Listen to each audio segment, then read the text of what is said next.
The only thing in life we're certain of is change. And when we say change, what automatically comes to mind? Fear and uncertainty. So over the next sort of 15 minutes, I'm going to take you on a journey to understand actually what does confidence mean. It's a word that's used so much. But more importantly, how we can reframe confidence to work in our favour. So when we look at fear and uncertainty, where does that actually get us? It blocks us. So we don't go for that job promotion. We don't leave the relationship that's not serving us. We don't speak out. Just show a bit of hands. Look at those sort of situations. Who has let fear and uncertainty stop them doing things? Just put your hands up. Okay, quite a lot in the room. When we look at it in terms of actually what can we control and what can't we control, so what we can control is how we act, how we behave in that situation. What we can't control is what's happening in the external world. We've heard a lot this morning about what people think about us. We can't control that. I'm a big emphasis around Mel Robbins. Everyone who's read their book, let them. I'm waiting to get my new tattoo saying let them, because that has just changed my life. Because you cannot control what people think about you, what's happening with them, what's happened in the past. What you can only control is how you behave and what action you take going forward. So I'm going to show you a different way. So what does confidence actually mean, right? So we've got about 350 people in the room and a number of hundred people online. If I asked you all what confidence means to you, there's probably some words on there, but we'll all say something different, right? And I've taken hundreds and hundreds and hundreds of women on confidence journeys, getting them to be more confident. And every time I hear the word confidence, I go, well, what does it mean to you? And I'll get a different answer every single time. So it led me to think, actually, what does actually confidence mean? And we talk about it so frequently, but how can we manage confidence? How can we overcome confidence? How can we be more confident? And for the past couple of years, this has really fascinated me. I really want to understand this a little bit more. So I've developed a new model, and you're all very privileged today. I've been one of the first people to see in terms of what actually I believe confidence is. I believe confidence is about feeling equipped. Feeling equipped to deal with a situation, a challenge which may present you. And I believe there's 3 stages within about feeling equipped. One word we've heard a lot this morning is about authenticity, about being your authentic self. So I'm going to tell you a bit of a story. So previous to having my own organisation, I was a HR director. I led a number of tech businesses through scale-ups. So one organisation I was at was a SaaS-based business in Manchester. And I sat on a leadership of 13. I was the only woman around that table, and then became the only parent around that table. Every Monday, we had a leadership meeting, 12:30, so just after lunch. And I'm sure we've been in those situations. You sit around a table and you have that general chit-chat. Now, the general chit-chat was about the football that happened at the weekend. And I'm not saying that women aren't interested in football, but personally, I'm not. But I felt so excluded in those conversations. Even more so, that was a HR director. So I was talking about people, I was talking about disciplinaries, grievances, I was talking about employee engagement. Probably not the most sexiest subject that they were interested in around that table. So what did I do? I was married at the time, and I asked my husband on a Sunday evening if he could educate me on the football scores so I could join in that conversation. Over a period of time, I started to feel really uneasy with this because I wasn't being my true, authentic self. I was trying to fit into something that I wasn't really natural to. And there's a name for that. It's called cognitive dissonance. So cognitive dissonance is where you do something which is not natural to your internal belief or value system. I've got another great example. Anybody who knows me, I really struggle with school ground chit chat. Right? I always come away from the school run going, oh my God, Becky, why did you say that? Why did you talk about the weather? Why did you say, oh, have you booked a holiday this year? You know, very typical English things to say. And I come away thinking, oh God, why have I done that? But get me in a room like this, and I'm very purposeful in terms of my communication. So I decided to actually act in line with my value and belief system. So every time that I pick my daughter up now from school, I'm not rude, but I just don't join those mums chit chat groups. I just stand to one side, and I'm not being rude. I'm just being authentic to me. I'm being very comfortable with that. I still say hello, still say, bye, but I feel that I'm not rubbing up against something that's not natural to me. So when we're thinking about confidence, I want to ask you on reflection, when you don't feel confident, well, the next time you don't feel confident, are you acting in line with your internal belief system? Are you avoiding being your authentic self because of judgment, because of the fear that you must fit in?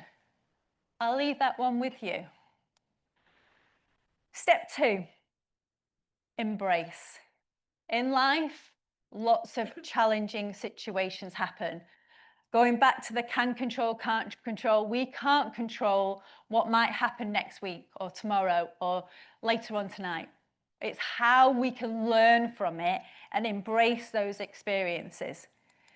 I'm going to tell you some stories about me. This is myself at 7. So I've mum and dad, got 2 older brothers. My mum and dad were quite traditional, like to holiday in the UK, went to Cornwall or Wales. They weren't really interested about going abroad. But my brothers grew up and they wanted to do last family holiday together. So we went abroad, we went to Portugal. And this was a long, long, long time before like holiday reps, travel companies. So we went there and I loved swimming, in and out the pool. But unfortunately, I became very ill. I got gastroenteritis and an ear infection. And at the time, I went to a doctor's, which actually turned out not to be a doctor. And I got prescribed medication that I should never have been prescribed. And unfortunately, I lost my hearing in my left ear. It damaged all my nerve endings, and I haven't got hearing in my left ear. At that time, I didn't really understand it. I was 7. I only really found out when it came Christmas time and my mum and dad bought me a Walkman, those of you who are old enough in the room, and I got 2 headphones and I turned around to my mum and dad on Christmas Day and go, why have I got 2? I can only hear out of one ear. You can imagine the conversation around Christmas table that day. But what I didn't realise then was what actually it's taught me going forward. So as I grew up, I went into nightclubs, bars, went to restaurants, and I always found myself going like this and, trying to position, because everybody tended to then talk to me in my left ear, and I'm like, why? No, you need to move around to my right ear. God knows what I agreed to during that period of time, because I didn't want to tell people that I was deaf. So I was just like, yeah.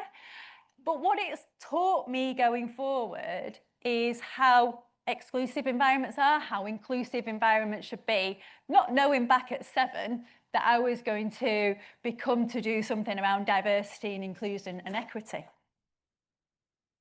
The next picture is myself. I was around a teenager. I had an awful time at high school.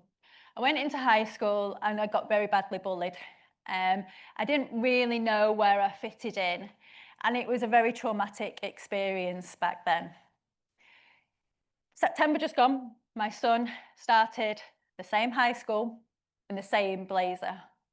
The same situation happened to him. The 2 weeks in, he got bullied as well.